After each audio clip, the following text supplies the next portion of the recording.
Hello, welcome back to What Problem Are You Solving? The greatest lean startup podcast you've seen this week. So here we are back at it again with John, Ty, Adam, and special guest, Parker Busick. Hey Parker, how's it going? It's going great, John. Thank you for the great introduction. Nice. Well, if you're new here, we always ask one simple question to get things started because the name of the show is What Pays. Then what we actually try to ask each other is, what problem are you solving? So Adam, what problem are you solving this week? Either personal, professional, or all the above. All right, I'll throw my little nuance. The what did I say? Stop, starting, start, finishing, and so to undo that, then one of the new ones. I'm trying to get to Indianapolis, actually, on Wednesday for like a quick mentor session. Should I fly? Should I drive? I need teleportation or something. My kids will be happy. But yeah, how should I get to and Bloomington, I think, is on the way from Detroit. So now I might have a new friend. I might have a new pit stop. Yeah, I'm even closer to Indy. All right, I'll see you. I'll buy you lunch at I'll buy you dinner at St. Elmo's Wednesday night, maybe. We'll look into it. That sounds awesome. All right, so I got to get to Bloomington. I got to get to Indianapolis on Wednesday for Generators. I'll give Generators Mentor Swarm a shout out. Nice. I've been through the system. Oh, all right. So we'll talk. All right, good. We'll swing back to that. And then on the actual stop starting, we had the USC Nascent Startups program this evening. So we're still I still got some of those teams working in the background. So we got to digest some of it. I think it went well. I think we're getting finally to this hypothesis. Where do you find them?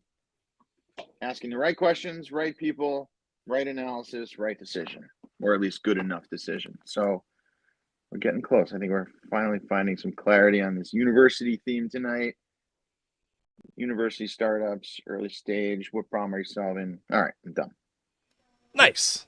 Ty, what problem are you solving this week? Well, this week, trying to figure out how to get to my son's university homecoming. It's called at North Carolina A&T State University, otherwise known as the greatest homecoming on earth. I'm trying to figure out how to get down there and have a blast. North Carolina A&T is a historically black college university in Greensboro. This homecoming with it's not like IU or Penn State.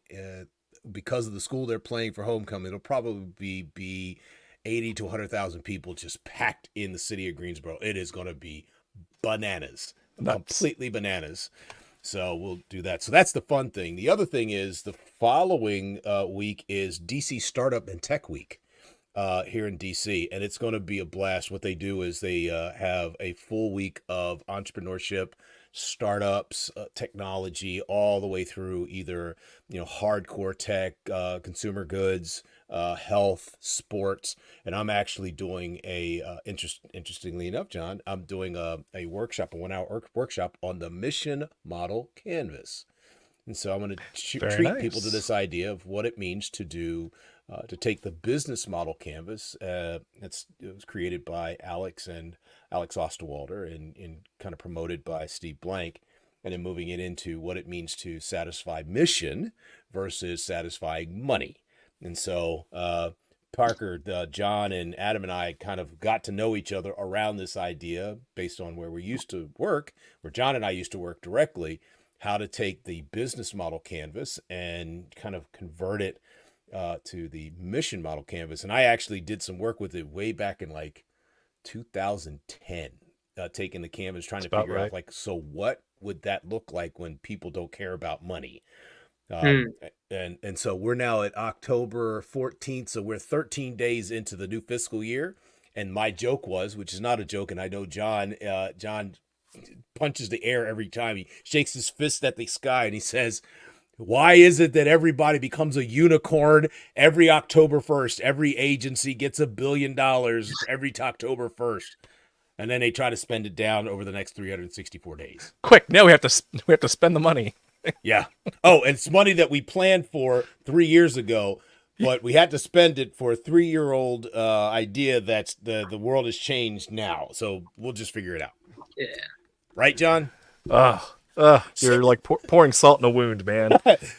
So John, what problem are you solving? I'm cutting your mic off. That's the first problem I'm solving. Second problem I'm solving is it's a personal one. So for those who don't know, I have like a small scrum team of kids and family and all that. So now, like with all of the extracurricular things and some starting, some stopping, I'm planning out my sprints of like what's between now and the end of the calendar year. It's going to be crazy with holidays and I'm just looking ahead, and Thanksgiving's going to be late this year. So I'm already trying to think about, well, what do I need to do each week to deliver value to our customers? So that's what's the personal problem I'm trying to solve, is to really plot out the plan for the end of the year, knowing that the plan's always going to change.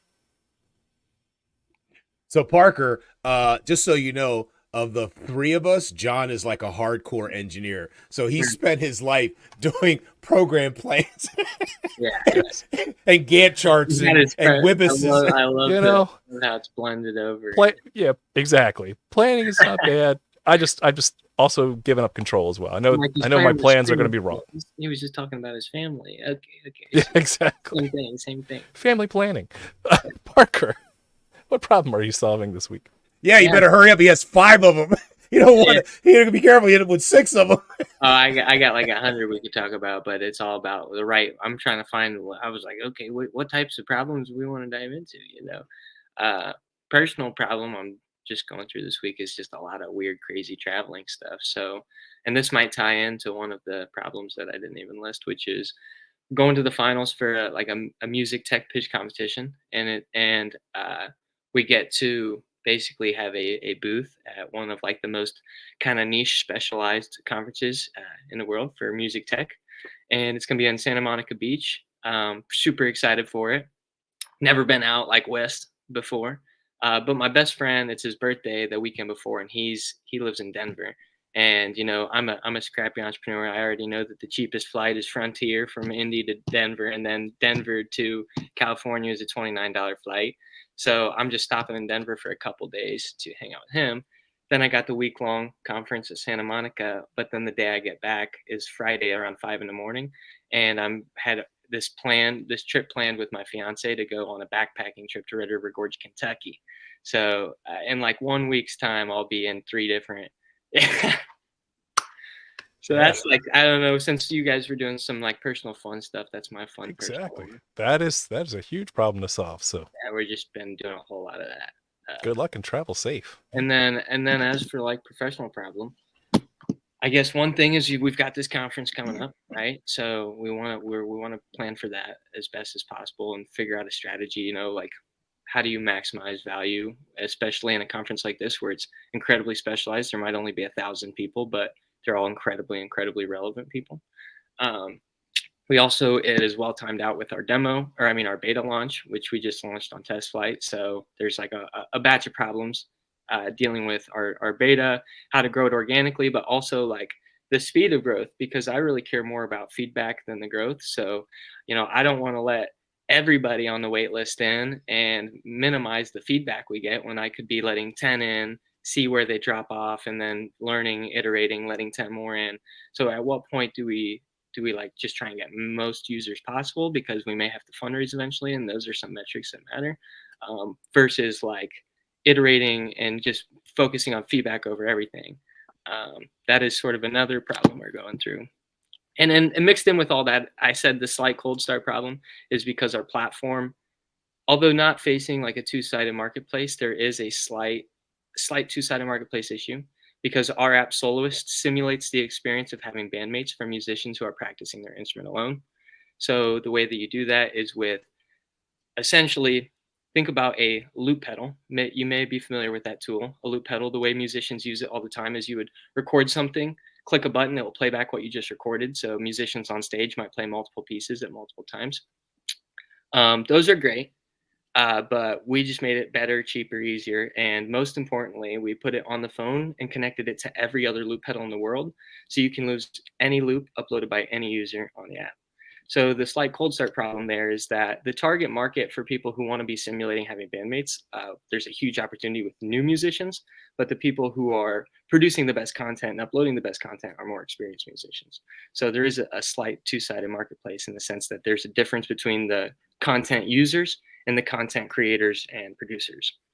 All right. So let's follow John's dreams and literally unpack all of that. Starting with, did you pitch at Midwest House at Rally? I did. No, not at Rally. At Midwest House was the South by Southwest pitch competition I did. I did pitch at Rally in 2023. That's not actually how we connect, but I think I've definitely seen your pitch. All right. So okay, cool. All right. So so I will say that we were like poor college kids. I grew up on a family farm in small town Indiana. Like nice. So we just did a lot of pitch competitions and pitching and different stuff like that to pull together some funds. And so I wouldn't be surprised if anybody said they saw me pitch. Was doing it everywhere I could. All right. So how about roles of engagement for tonight? Right. Where we were willing to give you some feedback and do some live coaching of where you are in the movie as far as your startup goes, and it's just a conversation. All bets are off. This is just please take everything as constructive criticism, and and so this is just also an ability to kind of work through some things as well as see how the sausage is made. So Adam, kick us off. All right. So two-sided market. So I love the idea. Generally speaking, the problem you're solving, not the problems with your startup, but the problem you're solving for customers is practicing with other bandmates live. Actually not live. So Practice so anytime. Essentially, the tagline is bandmates in your pocket. Nice. Awesome. All right, so let's start with the basics. Who is your primary? Who wants to practice with them? Is it first time? My daughter just started taking violin lessons. I went at the music studio. There's like a Saturday mornings. There's like a jam session. You can. It's like open mic night, open mic morning. So they're practicing live with musicians. Who are you solving this problem for? Definitely, great question. So honestly, this question has torn us in different directions because there's probably a wide spectrum of target demographics. In fact, I like to show, think of the image of like ape turning into man. I feel like that's our target customers, where I realized all of our different demos we had was just the same person at different points in their life. Thanks to John, you're going to be staring at that image in 3, 2. Yeah. So I feel like I've always felt like in our feedback that we've gotten from users that there was a lot of different ways it could go. But I do truly believe that the people who feel the pain the most, like if we're talking tip of the spear, we talk about beginner to intermediate musicians, people who are first picking up their instrument. So lots of reasons why that's the case. The one that I like to talk about, because I think it makes a lot of sense, is a paradox at play. I call it Jammer's paradox. Every musician, I feel like they understand where I'm going with this, but essentially, of the 100 musicians that we talked to begin this whole process, we kept on hearing the same thing where they want to play with others. That's literally we always ask them why they play their instrument. And no matter, their answer was always something social, whether they want to play in a band, whether they want to play with friends in a garage, or even if they want to play to impress their family members or girlfriend or whatever. It was always a social thing. But one problem that people had was they want to play with other musicians. That was the top answer. But they lacked the confidence and skill level and ability to play with other musicians. But the main way to obtain that skill was to play with other musicians. And so that was the Jammer's paradox. That was the biggest pain that, and just in general, of the musicians, the first 100 we talked to, 50% of them had never once played with others, despite the fact that that's the thing they want to do the most. And of that 50%, a large majority of them had played their instrument, less than 5 years. There's also just all sorts of trends that show that that's one of the largest opportunities. There's a huge new trend in the last 5 years of new musicianship, lots of people picking up instruments. So trying to also dial into the trend as well. So I got a question for you. So every customer has 3 things they're trying to satisfy: a functional, social, and emotional component to the reason why they're doing whatever they're doing. So I hear the functional part. I got to get better. right? The social part you already talked about. What was the emotional attachment that, or the emotional piece that you were clicking into of those 50% of why they never reached out to other people to go and play? So I think, well, to answer the question specifically that you asked, why they don't reach out to other people, it purely is a confidence thing.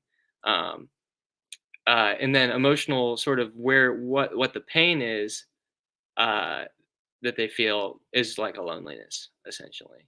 Um, does that answer the question, or?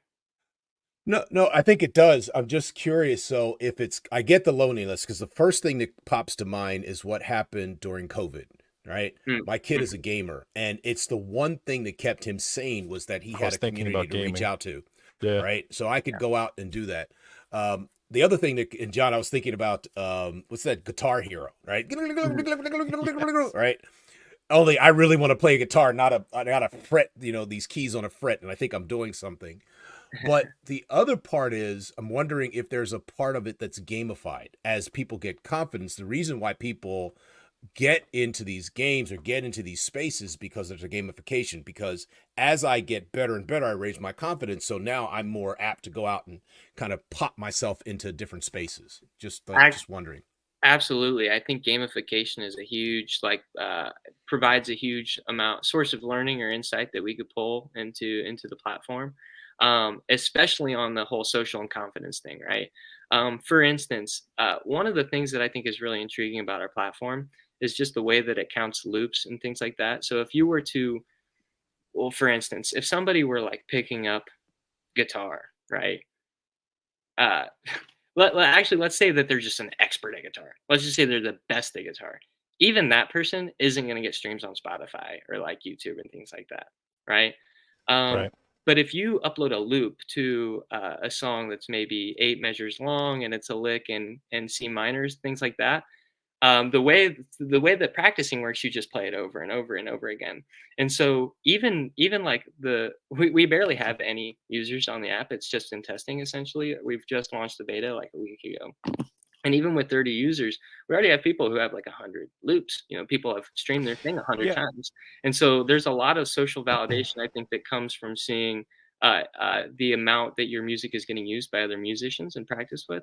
And I also think that there's an exponential component to the amount of streams that you can get, which plays into the sort of the gamification. Because one loop that I have, people can swipe through sort of a TikTok feed of songs that are created loop by loop, like we call it song factoring. And so Nice. somebody can swipe through Song Factory and pull out, I like this drum here, this here, and Hmm. combine them in new ways in a very simple Canva easy way. And Nice. in doing so, one loop could get uploaded by any musician, which could get used in 6 different songs that get Sampled in practiced different in all these places. different ways. Yeah. And now they have exponential amount of streams. And unlike old Spotify metrics where all the stream goes to one person, the person who owns the song, it actually is split based on who uploads each loop. So if one song gets played, all 6 people get credit and streams for that loop. And Nice. it just becomes an exponential effect that I think plays into the gamification That's cool. that will play into sort of the fun social element of the app. So you have a lot of cool features, and so let's talk traction, right? So you Mm. said you have about 30 users ish or so on the platform now. Yeah. So Okay. we have like 30 people that have come through testing just on like the Do you have a wait list? Mhm, mhm. Okay. So we have a wait list of, or we haven't done any marketing or anything like that. Sure. Through just organic methods, we've gotten over 500 waitlist signups from over 10 Good. countries. Hmm. And that has partially just come from different press that we got. We got to be featured at CES in Las Vegas. So we Nice. got to run some validation experiments. We got to run some experiments essentially. And through that, we got signups in, over 10 countries and things like that. Yeah, you'll find that Break we're all fans of marketing comes last. Let's Mhm. get some organic growth and let's get some actual solving customer traction Totally. needs. Adam? uh, break down the math on who's uploading samples and who's practicing, and then at some point I want to ask you most surprising thing you learned in the last 6 months, and the source of that learning, and then that's my segue into, I want to take a step back to process for a second. So you talked about 100 interviews. I am curious selfishly, who told was it an accelerator? Who told you? What was your process like? Who told you to do 100 interviews? Would you have done them on your own? Was it worth it? We did a episode on iCore, and I am very fascinated not just on the startup side of this, but the process of doing those interviews. So, Mhm. all right, who of the 500, how many of them are sort of demand side? How many are supply side? Then surprising learning, and then we won't go too deep, but 3 or 4 minutes on your 100 interview journey. But before you Totally. get to the 100 unit, there's something that is on the feasibility side that I want to talk to. If you have the business model canvas, you have desirable, feasible, viable. The viability is, is the juice worth the squeeze? Do I have customers, and can I build it? And there's a part around that ownership that I want to talk to as well, because I'm seeing how you dealt with that. So that's before you get to the 100 interviews. So go with Adam first. Okay. And it sucks because I wish I could I want to talk about the 100 interviews first. And I want to talk about the No. program I went through and all that, but we'll get to that, I guess. We'll get to that. The first question was of the 500, how many are from which and which? Well, I mean, they all come in the same way, so I can't actually say. But what I would tell you is that um, probably just about close to 100% of those are going to be on the content user side.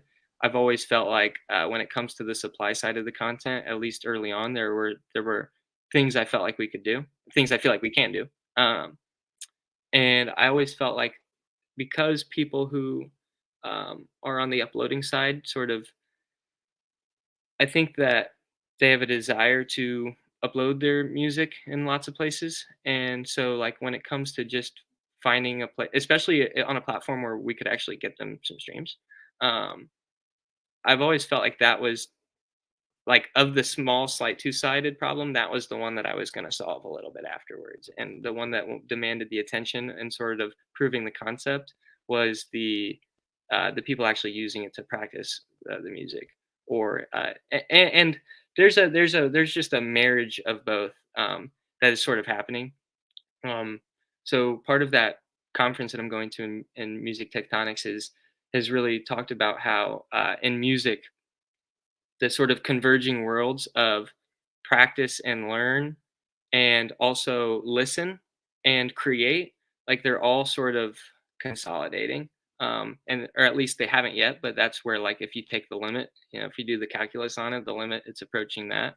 um but yeah, so I do think that even when I do say, I don't even think it's as black as white as me saying, "Oh, so many are the creators and so many are the users." I think in the right melting pot or the right cauldron, they sort of become intermingled. Prosumers, yes, producers and consumers. Prosumers, I love Mhm. that. Second question was What's the most surprising? What was a counterintuitive learning? I think this is a good one for every entrepreneur and innovator. yeah. About the product from users, or just about anything, about anything. Dealer's choice. Oh my gosh. Um, Well, I mean, there's one huge one, but I think it's so obvious that you guys are gonna roll your eyes and whatnot, right? Surprise us. Not in Just front sort of of, not in front of your face. I feel like just sort of like how to find like the team to actually build the product and like build that team and whatnot. Um, Oh, that's a great like we went with surprise. we just went to external and just learned all those lessons. I feel like, What and would you how'd you save the next you? How do you save? Tell the world how to the next save. you. Yeah, what'd you literally learn? Like, give us a story and tell Yeah, us what you. literally, don't spend money on external sources. Like find your teammate, even if it or there's like affordable labor in the form of like um, like potential co-founders that you might pay for a small project at like who might accept the deal at like $12 an hour, even though that person is worth a lot more. So that you can sort of date each other before getting married. There's things like international OPT visa laws that allow you to work with like grad students for either free or low hourly rates. There's other things, but mostly find a co-founder. or like find like your internal team mate. I think it's an incredible lesson. I mean, I'm not. I think it's an incredible lesson myself to say to people. I feel like some of the wrong advice I had gotten was just like, and maybe I think that this is probably good advice for some of the people who might have been giving me the advice. For instance, like there's a guy who maybe gave me advice who, if he started a business today, it's like it's all the boxes are checked. He'll like raise the money, he'll build the team, and he'll just hire the right people. Because he has like the track record of the 3 exits and things like that and whatnot. And so for that person, it is sort of like raise money and then and like blow it up fast VC just style. execute. Yeah, It's sort of purely like execution. just like the VC's dream sort of deal. As opposed to like the slow, grimy, organic stuff. Um, also, like another thing I would tell like past me or future me is don't be afraid to try and learn the thing. Uh, so in this case, I'm talking about like building, even just basic like software technical skills. I made the decision to not like go on that like multi-year journey or whatever, or like 6 month, 3 month hardcore journey or whatever. Um, but I feel like I don't know. I've seen other people do it, like peers and friends of mine who just like took 2 years off of college, taught themselves how to code, and built, and now they're building products, and they can do it quicker because it's them. And they have the power to design it, to build it, to do the thing, which is cool. I admire that, and I might hope to do that in the future. All right, so I don't want to drag us back. I want to drag us back into your business model just a bit, if I can do that. Yeah. So when you were talking about, how did you describe it? You take a loop here, you take a loop here, and you build it. How did you describe, whatever you described that? And then John went sampling, which my mind was exactly where I was going with this, which is hip hop. Hip hop was all about samples, right? Yes. Bam, bam, bam, you drop it. And so who owns the sample? So James Brown is the basis of all hip hop. I don't care what anybody says. He's the basis of all hip hop. And so is he catching a bit of every person? Jay Dilla was just dropping knowledge with the samples, but he was creating new stuff. And so the question is, who owns the new stuff? Now, what I do like, and I'm curious about what you're about to say, if I'm pulling it in and I got 6 different loops and I'm creating this, and the way that your platform, I heard you say your platform is shows up, that I get acknowledgments, unlike the Spotify model, which is like the thing.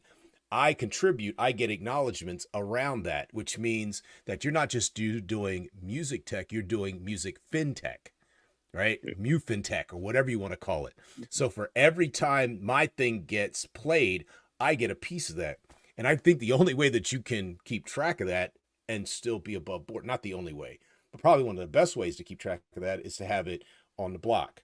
Put your stuff on a blockchain environment. So every time there's a level of transparency for every exchange, there's nobody can say, well, I did that. No, you didn't do that. The DNA tells me that it didn't. The block DNA said that you got this from John, and John's going to get paid every time that Joker gets paid. So I'm wondering about, that's on the feasibility side. So that is that's a constituent cost of your business model, right? Because it's the key activity that you have to account for. And so I'm wondering, if that's my interpretation, that's not yours, but I'm wondering how, if I am playing and I drop a loop in there, I either get acknowledged or get paid for. I think the acknowledgement is the most important, right? For a beginner, but eventually I'd love to get paid for it if I could. That's my thought. Totally. First of all, I know I'm from just like I know I'm young and I'm from a small farm town in Indiana, but I'm just diehard hip hop fan. I have right behind me a painting of Andre 3000, really amazing artist, obviously. But so and honestly, I feel like that just pure intense love for like hip hop music and the roots and like all, like I'm really into the whole loop. I'm really into the power of the loop, and I feel like that is like what the hip hop, which unlocked the whole laptop musician and all these new creators of music. It sort of brought music to like a more mass audience for in terms of creation and whatnot. And I think the power of the loop is one of those trends that like inspires me or whatnot, because it really does make music into something that's more Lego like, um, Yep. literally. Plug and play, drag and drop. Yeah, Drag exactly. and drop, like, Mhm. and with the right tools, with the right software, we can make it even easier. Like, for instance, if somebody were to drop a loop in, we can highlight all the loops that are going to play nice with that loop and whatnot. So, like, I think an end version that I have is that anybody with no knowledge of music can download the app, scroll through a bunch of songs and loops, and just create a whole new masterpiece. On their first use, essentially. Like that's sort of like, if you ask me, how could this be a billion-dollar company? I think that's the use case in the future where it is a billion-dollar company. Cool.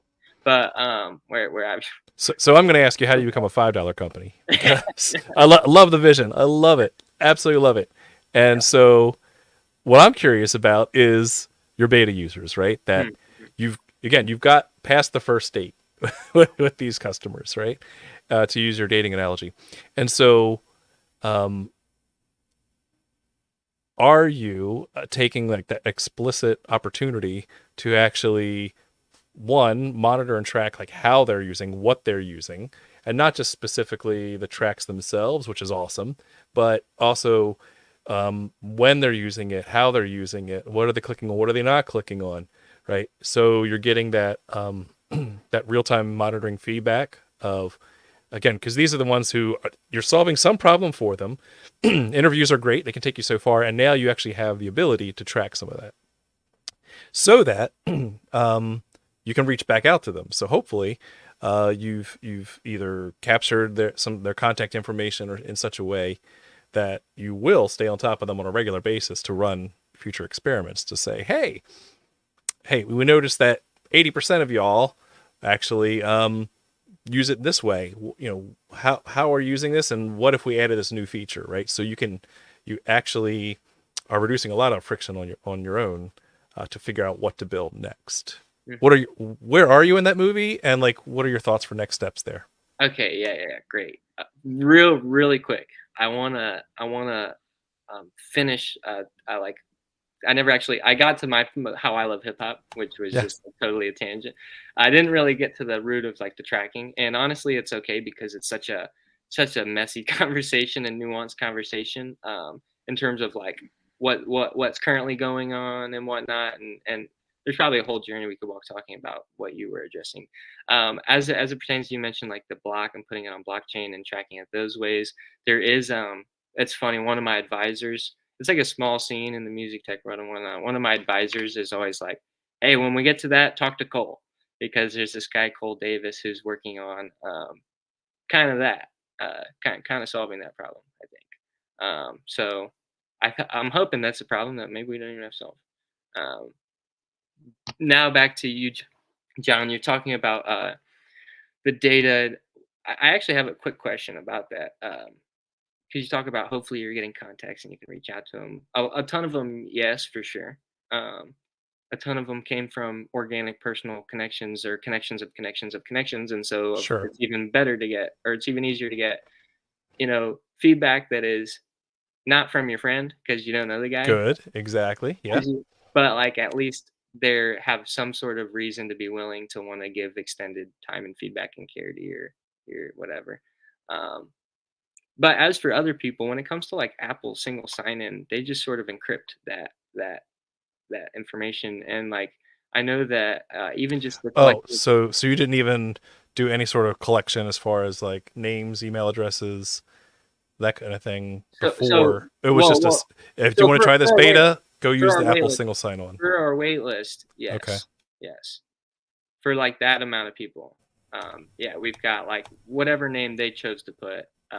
Did you drip the 30 from your wait list or no? No. Okay. We haven't even touched that whole thing. No, that's fine.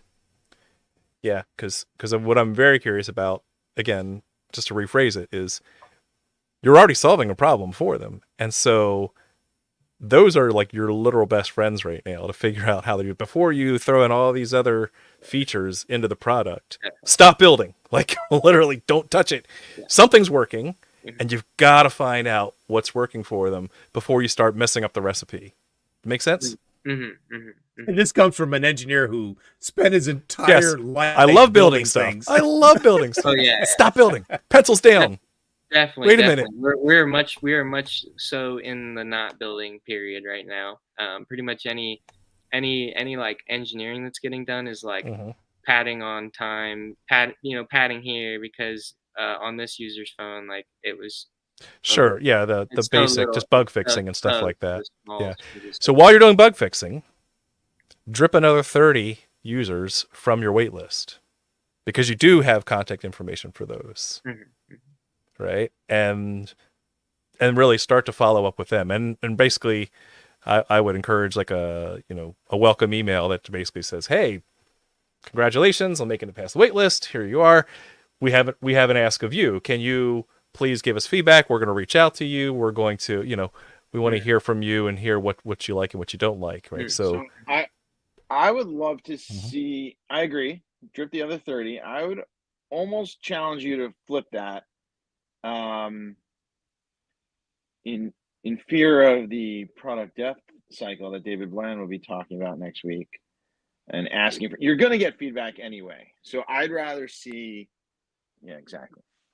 I'd rather see. And maybe we went too hard on this like 10 years ago when everything was a lean startup testable hypothesis. But I'd rather see you have some learning objective or something that you're trying to prove over the next couple weeks with those 30 users, and then get the feedback as a byproduct. And I would almost challenge us to work through that over the next. I don't know if I'm totally going to trade. I still want to hear about those 100 interviews and the ecosystem stuff, but that's only if John lets us go past 45. But yeah, I would challenge you. Like, what's a specific risky assumption on either the desirability? Totally agree with Ty on the viability stuff.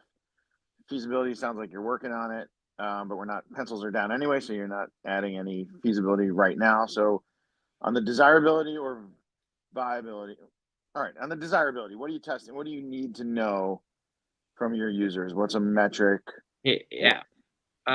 Well, I think I have one clear one, which is just like the content that they're looking for. Like because we talked about that whole two-sided problem and like I mentioned I think we have things we could do to get the content on, right?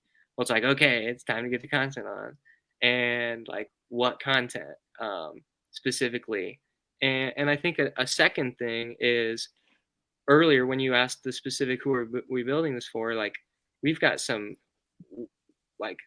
different directions being pulled in terms of that to answer that question. And so getting a better grip on who we should be listening to the most. Yeah. So, and that's again back to where, the usage is really key because as you work with your beta users, right, if they say, we love it, but there's not enough content. Now you know what your next experiment is, right? We got to reach out to some experts and maybe pay them to provide some content or whatever, right?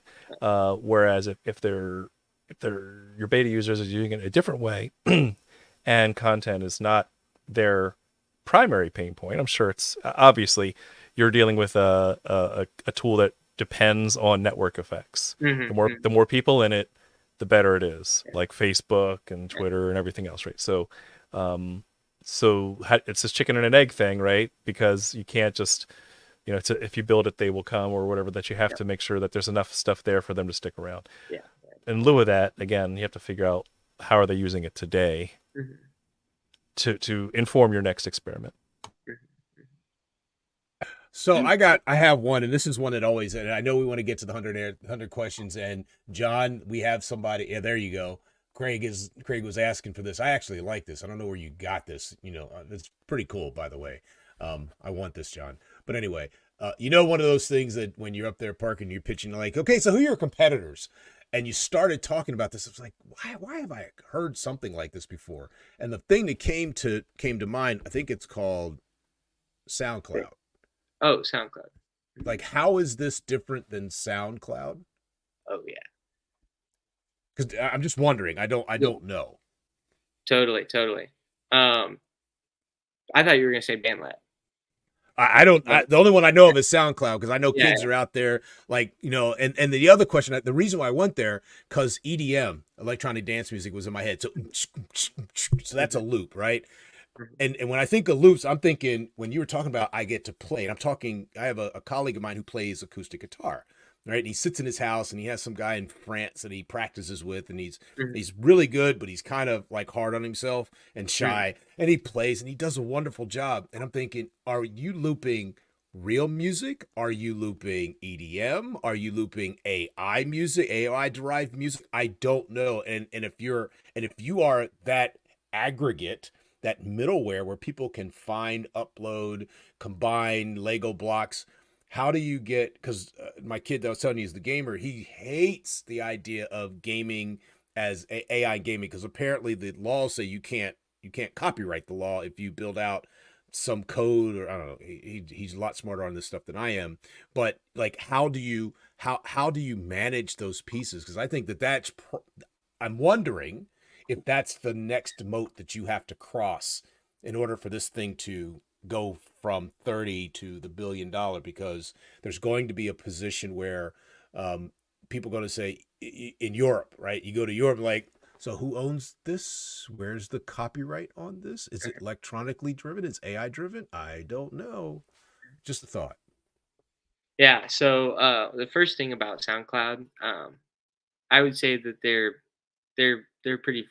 different enough that I would put them on, like, if I had like an absolute landscape map of every player in the music world and stuff, like, they're gonna be in there, and they're gonna be closer in some ways. But I wouldn't even have them on my competitor slide. And they're really just streaming of independent music. So it's just like single songs. There's no breakdown of the stems and the loops. There's no like social collaboration aspect to it. It's like Spotify, but for independent like music with no copyright, no. It's sort of like it's a mixtape land, right? So you can sort of just put anything in there. There's other platforms that are probably like, there's a platform like BandLab who is quite close. I would say maybe the closest in terms of they're the only ones who are doing the creation and the streaming on the same thing. But I would describe that as aspiring to be closer to a DAW, which is like an all-in-one digital audio workspace where you just build full music in complex ways. Whereas we aspire to be like an extremely simple, like uh, targeting more so musicians, uh, yeah, platform, and it's different other keyways. But in terms of our difference to SoundCloud, that's the main thing. The second question about the whole AI, is it AI, is it whatnot? I think we could probably use AI to pump a bunch of base content in, but we've been hesitant on pulling that trigger because of the people do like the human aspect to it. People can sort of, at least in this stage, still spot the AI. No more features. You said pencils down. No AI. Yeah. No AI. Yeah. So, well, I'm just terms of, in sort of, if we're Yeah. talking about AI as a band-aid for the content problem, in terms of like, Right. hey, let's just create some accounts and Sure. upload the tracks, because I could go generate 1,000 of them. Sure. Right. So, like, as a band-aid solution, we haven't chosen to do that yet. Maybe AI will get so good, and we'll be like, yeah, we got That's right. Thank you. But- Appreciate that. But yeah, that's where I am with. So we really want to focus on it, like getting some humans to upload some content. Give me an if-then statement with a date. So if we have this much content, these 30 users will do X. Or if and John, assuming his pencils are down, we're just gonna give him 30 seconds on this. All right, one. I'll let this one slide. All right, good. And then I want to know what you're gonna get, a specific objective for the conference. And then all right, if content, then user. If feature, then user behavior by date. So if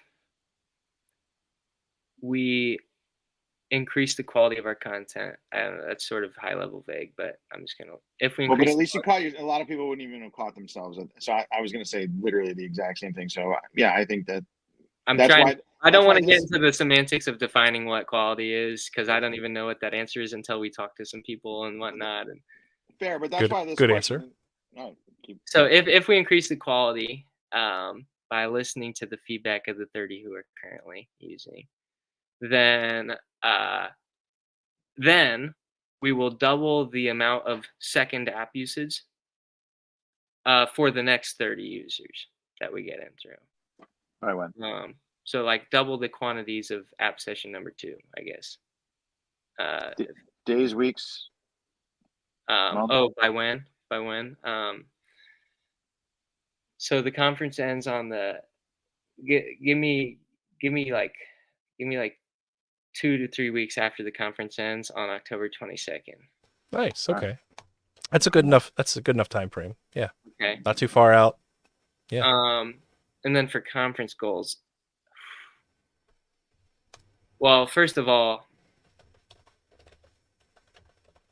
if not like if literally not 50% of the musicians that we talk to don't sign up, then I feel like we failed because all of our validation experiments at other conferences, South by Southwest, CES, and whatnot, said that we should have a conversion of about 60% of people who self-identify as a musician. So like I think in general that's like something that we should be tracking, but I think that we should be thinking bigger for this conference because this is quite literally like just way more so going to be other music tech founders there, which are relevant to know. There's a lot of people that we've identified that could be potential like partnering opportunities and whatnot. In fact, one of the other companies that we're competing against in the final 4, I think, is a good fit for like that.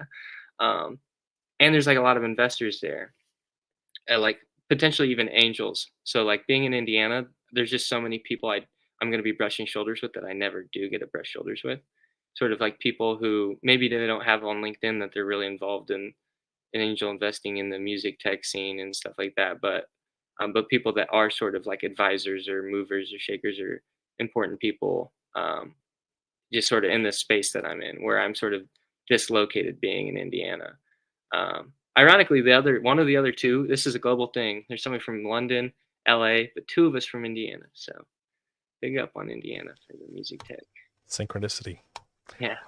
So I'm glad you mentioned like churn rate, and then another experiment you threw out there was kind of activation rate as well. So just kind of leveraging off of like the customer factory based off of Ashmura's work, which is based off of the pirate metrics, right? What I'm hearing you say is you have at least 2 of the 5 different pirate metrics that you're actually thinking about running some experiments on. And if you're not familiar with these, right, it's acquisition, how do you get eyeballs? Activation, how do you get them to do something, even if it's just an early thing, and make that experience awesome? And then how do you get them to come back? And how do you get them to tell their friends? And then how do you get to make money, right? So these are 5 separately independent variables, right? And so we don't want to tweak too many all at once, right? Like I say, if you change all the ingredients while you're making a cake, the cake's gonna come out bad, and you're not gonna know which ingredient spoiled the cake. So be mindful. Be demure about how you are actually changing these variables. And so these are all standalone experiments and could be done in a short period of time. So again, easy one, right, is as you are, hitting the floor, hitting the streets, talking to musicians, your activation rate, that's an easy experiment to run because that is probably as good as long as the event lasts, right? As long as you're face to face and seeing what the sign up rate looks like. Your churn rate's going to be different, right? And because again, you have beta users, your retention rate and how it drops off over time is also going to be something that you're going to want to be careful about to see. All the more reason why you want to fall in love with those first 30, 60 customers, and then make sure that you're solving that problem so that they retain and stick around a little bit longer. So that way you can have content. I was getting ready to say that's the epitome of a 2-sided chicken and egg problem. I got to have people on platform, but the only way they're going to stay on platform if they have content. Well, content Yeah. is what's going to bring them to the platform. And so, how do you sweeten that pie? Sure. John, perfect guy. Love you, man. No, I love you. That's A lot nice. of love. So you referred to those as pirate. The pirate metrics, because when you spell them out, acquisition, activation, revenue, referral, retention spells R. AARRR. Yeah, So I see. Google that, keep that in your back pocket. Yep, But those are the big five for gaining traction, right? Just to see the traction of your product over time. What's a pirate's favorite letter? Well, I think the other thing C. is you can also C. C. It's the C. The C. It's Double on the front. C. Meh, meh, meh, meh. But I think that it also tracks the pirate metrics, also tracks your sales funnel as well, right? You Yes. got a lot of people in the beginning. You're only going to get so many people to actually convert in terms of actual giving you cash, but you want to have that end funnel as big as possible to match your other funnel. But it ain't going to be 100. That just ain't going to happen. You're trying to reduce the amount of loss through the funnel. Mm-hmm. I like that. Just You're onto box. something. I like the box analogy where I just drop some in and I'm just like looking for them to fall out. Like I don't know. That's the one that's always stuck with me. See if you can find in Yeah. 10 seconds. See if you can find fake Grimlock's upside down funnel. If not, we'll post it later. So it's one of my Grimlock's favorites. upside down funnel. Fake Grimlock. There's a picture on one side of them jamming a million users in, and like they come out all deformed. Then there's one there they drop one at a time, and then they tell their friends. It's actually one of the most beautiful, elegant images to describe what we're talking about. Fake Grimlock, inverted font. All right, I'll post it in the. That's a I don't know, an Adam thing or something. No, correct. You'll see. Fake Grimlock. Fake Grimlock was a big deal 10 years ago. John's muted. I messed up the whole show. So as we bring things home, let's get one final thought from each of the coaches. Ty, what one last thing are you curious about, or one last thing that you'd recommend?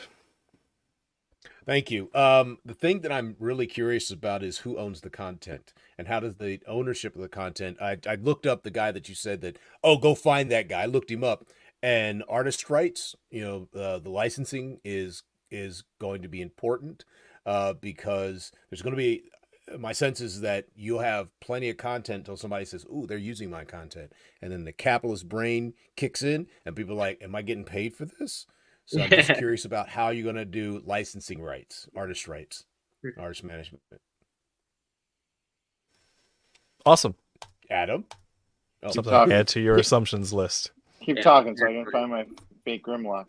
All right, how long have you been how'd you get started? How'd you do 100 interviews? I'll go back to my original question. Oh yeah, that's a good one. I want to hear that one. What was the process like, Parker? Yeah. So really, it was hilarious. Well, not hilarious how it started. I'm gonna walk through some like a very, very brief window of trauma to get to the story. Okay. So when I was 19 years old, my stepdad died of a failed heart surgery, and he was my best friend, and that just like completely wrecked me. A month later, my grandpa died, and he was like the other man in my life. They were like the two that, yeah, it was tough. A month after that, we got sent home from COVID. A couple months after that, 3 of my childhood friends were killed by a drunk driver. So really rough. Smoke alarm going off. I don't know in my house. Let me pause this mic.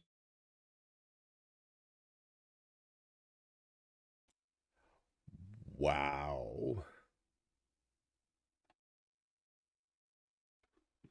So I think I don't know if it was my friends or my stepdad, but somebody just set off the fire alarm in my house.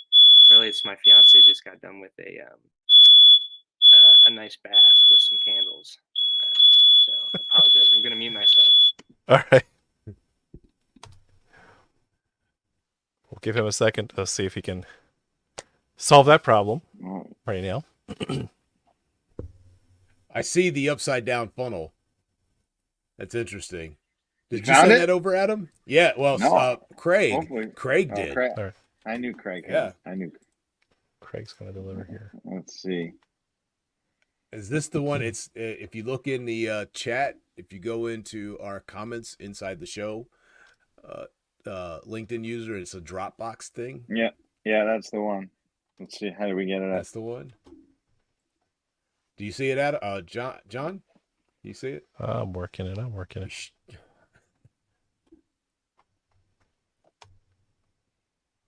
Neither one of them look appetizing.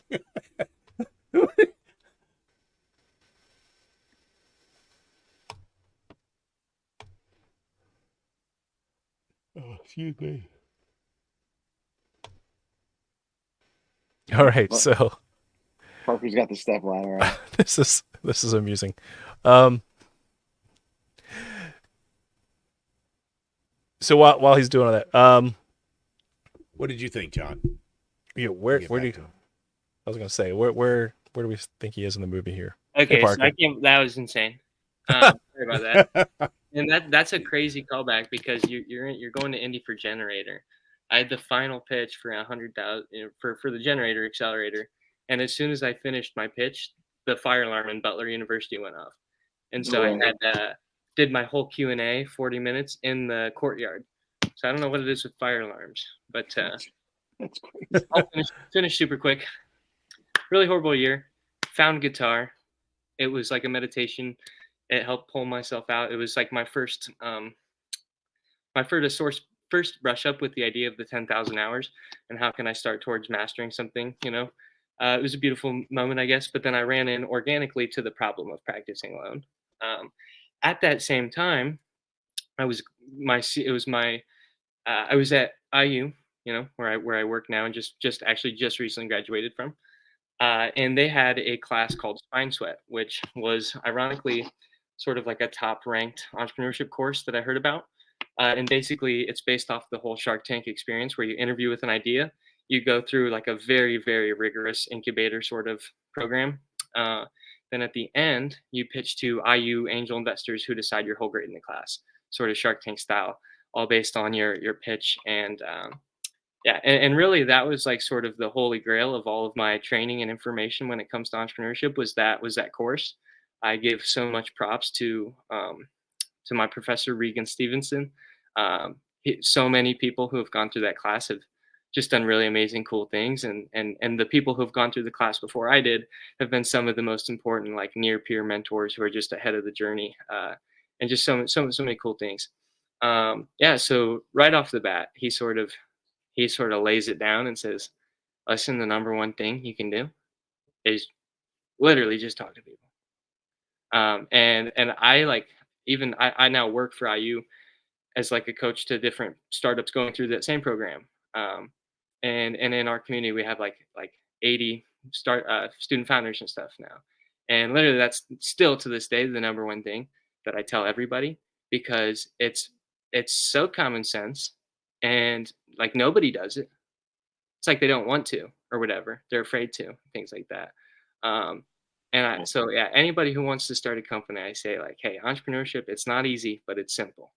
Like go out and talk to people. Ask them, stick to the problem first, build a set of assumptions around those problems, try and validate those assumptions. If you get validated with your assumptions, move to some rapid MVP. And no, MVP isn't what you think it is. MVP can really just be a commercial you shot in your basement with an iPhone that you then show to a bunch of people on campus at a table. I say that because that's what I did. You know what I mean? And get a bunch of validation so that there's some sort of bread to that concept. And then once you have that, just keep going, degrees more real. So you go into the no code, and then the no code doesn't work anymore, and then you go look. But the whole point is it starts with the conversations and the problem. And like if you take the time, say it might take 4 long months. Oh no, 4 months went by, where you're just really rigorously actually talking to as many people as you can around the problem. It could save you a whole year afterwards of running in circles in wrong ways and whatnot. So like, that was one of the first things I was taught, and so it stuck with me. And And I just think that that's um, so important. And 100 was always sort of the gold standard that was told to me. And of course, somebody mentioned Steve Blank. Regan was still showing us the old 2010 Steve Blank videos or whatever, you know. Um, He's coming on next week with David. no, you don't like, and so I really love those. I still send those same videos to people. Mhm. And yeah, I swear, I definitely swear by that. And if I feel like every mistake I've made has like a lot of them tie down to not just focusing on that, you know, more than I was. Yeah. Awesome. So yeah, that whole Good program stuff, was man. really cool. Really cool. They take you through the full thing. And so the whole like how many people can you interview? You really only stuff that into like 2 weeks, and you just I kept doing it after that period of the assignment throughout the semester, but you really only have 2 weeks for that because then it's on to learning about MVPs, and then by the end of it you have a full 20-minute pitch deck, 5-year pro Yeah. formas, the whole kit and caboodle and whatnot. And that sort of like kickstarted me to where during that class I had gotten 10,000 in prize money and stuff. And that was like the signal I guess I had to take it seriously and actually try and do it beyond just, you know, like a project.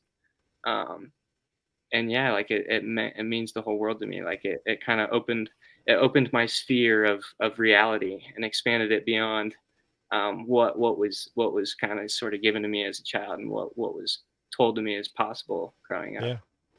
So Well, there was, yeah, I mean, certainly our condolences to all of your loss, but there's a lot of power in that vulnerability that you had there, which still shows that you're driven by this new desire, and you know, it's a way to honor all that as well. Yeah, So I learned at a young age, like I learned because of that, just how important you know the duality is, right?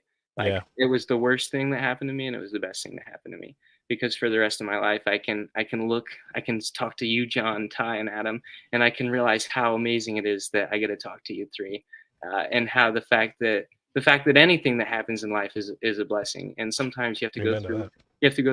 a lot of pain to just eat a slice of pizza and be like, wow, like this is just an amazing moment right now. Like the first thing when I saw that um, when I heard that my friends had died, the grass was just so green, you know, like Hmm. in the wind in the cornfield.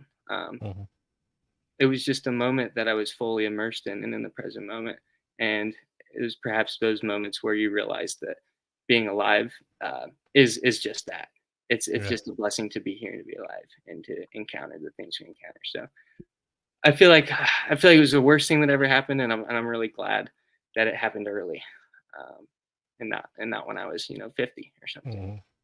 and then have Parker, sort of I'm sorry. I just wanted to say that I don't know how you integrate that story into your pitch, if not on stage, into your when you're talking to people. And it doesn't have to be. My sense is it doesn't have to be the the fullness of the story, but I think there is something to be said about being immersed in the Right. present that is about playing music, that absolutely. as a part of what you're suggesting in the play, that I offer to the world what's inside my head and then find other people, either them directly or indirectly through the app. I can now be immersed in their space at the same time, mediated by electronics, the interwebs or whatever. That there's a part of that story I would suggest to you that is, I don't know how you do it, and you may do it, but it seems to Mm, me as I'm listening to you that if you can find a way to integrate the power of presence in mhm, music yeah. and what your app does to create presence with Mm, other people could mhm, be a powerful pull on the emotional tug of the yeah. functional, social, and emotional. Yeah, Mhm. bringing it Because back I up was all the very, way back to the very like, beginning. yep, Hmm. exactly. I was very with your story about that, man. Yeah, Very I with your story. completely agree, and that's something I feel like I don't do a good enough job of touching on just the intense pleasure that comes from being in the zone with your instrument, and that pleasure isn't like it's not like a sugar on your tongue pleasure. It's Mm. a you don't even know what world you're in or what you're doing pleasure, where Right. time doesn't exist, and you are truly just alive, essentially, right? And so I think it's really important. At least when I was trying to start my first business idea, it was important to try to solve a problem that actually is like dealing with people's soul, and like like something that actually matters in life. Like every single thing you do in life, half the time, is just trying to create the conditions where you can be alive. And that is like one of those moments. Like I always just pictured the cinematic of like the man who, the morning starts and the buzzer rings and everything's grayscale, and then he goes through his whole day and it's all the grayscale, and then the moment he gets home and he grabs the guitar, the color just starts to seep back in, and he starts to remember why he's here, and he starts to remember why he loves, why he exists. That is something that I think is a core piece of the emotional, symbolic nature of musicianship that we try and I guess inspired the start of the journey. So I'm a big Dave Matthews fan because I think he's just incredible music and the stories he tells. There's a song, and I know John we're over, but there's a song that he plays called Every Day, and watch the video. What you just said is the guy wakes up and he goes and he's being with other people, and he finds satisfaction in just being with other people. And I'm with John. Don't write any more code. Write human story. That's the thing you need to be writing, is the story behind the code. The code is fine. People are going to upload or not, but if you can engage people in the story that gets them engaged with the platform, think about the virality of Facebook and Instagram and Snapchat. The stories are freaking the same, but it's the ability to be with other people that allows the virality of it to grow. Now, we can debate on whether or not it's healthy or not, but I think that what you're building, or what I hear you building, is I'm playing and I'm finding other people to play with in the moment that otherwise I would not have been playing with anywhere else any other time. And what you're doing is closing the gap and reducing that friction. I'm done. Yeah, Parker, this was fantastic. Super cool to hear where you are in the journey. Best of luck with the competition coming up. Cool. Make sure you pick some really good experiments. It sounds like you guys, you know what your homework is. Sounds like you know where your focus should be. And feel free to stay in touch. Like we want to come back, we want to have you back on later and hear how your journey's going. So, so keep in touch. Absolutely. Also, just want to let you know, like we did a whole show on pirate metrics. So you can find us at youtube.com/@whatpays or @whatproblemareyoussolving. That's an easy way to remember. And yeah, go check that out, because what is a pirate's favorite restaurant? Oh Lord. Arby's. Stop. Cut it. Dad jokes are done. Best of luck, Parker. I really appreciate it. It was great to meet you all, and I'm glad this is how I end up spending my evening. All right. Cool. Have a good one. Be well. Have a good one. Take care.